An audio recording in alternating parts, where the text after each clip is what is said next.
President Trump throws his support behind a candidate in South Carolina's race for governor. Good evening. First at 11, Trump announces his endorsement of Lieutenant Governor Pamela Evette in a post on Truth Social. The president praised Evette's experience and her support of his 2024 campaign. Trump called Evette a good friend, fighter, and winner, adding she would be a terrific governor for the people of South Carolina. The endorsement comes as early voting continues across the state.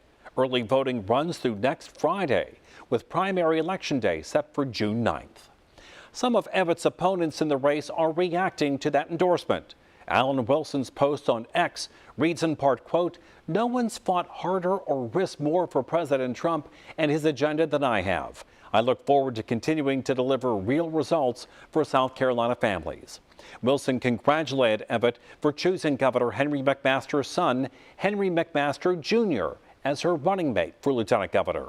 Another Trump supporter, Nancy Mace, released a statement saying she had, quote, "enormous respect for the president."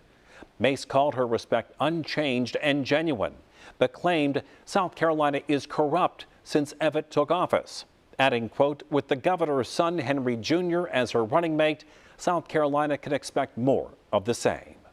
Ron Reddy congratulated both Evette and McMaster Jr. for receiving their endorsements today, adding the lieutenant governor had worked for this for months. He would go on to say, despite his previous support for the president in the 2024 election, he never sought endorsement from Trump.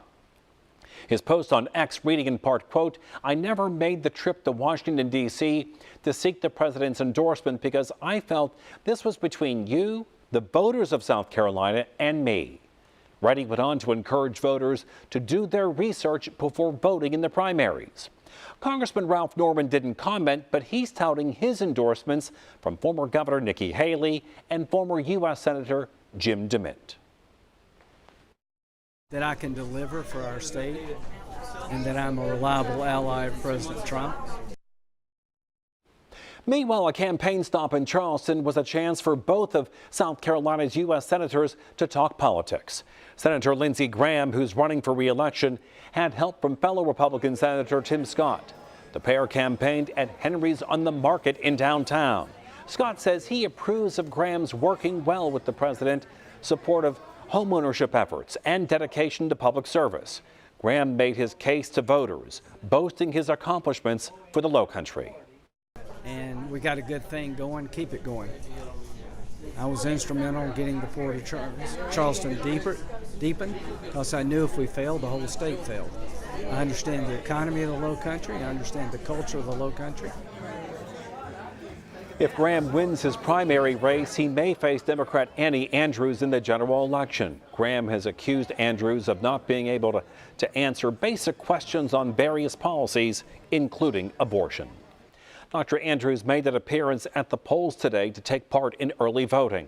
She cast her ballot at the Wando Mount Pleasant Library. This week saw record-breaking numbers in Charleston County.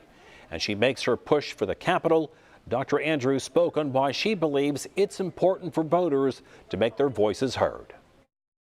That people are paying attention to what's happening in Washington, D.C., to what's happening in Columbia. They see their grocery prices continue to be high, gas prices are rising.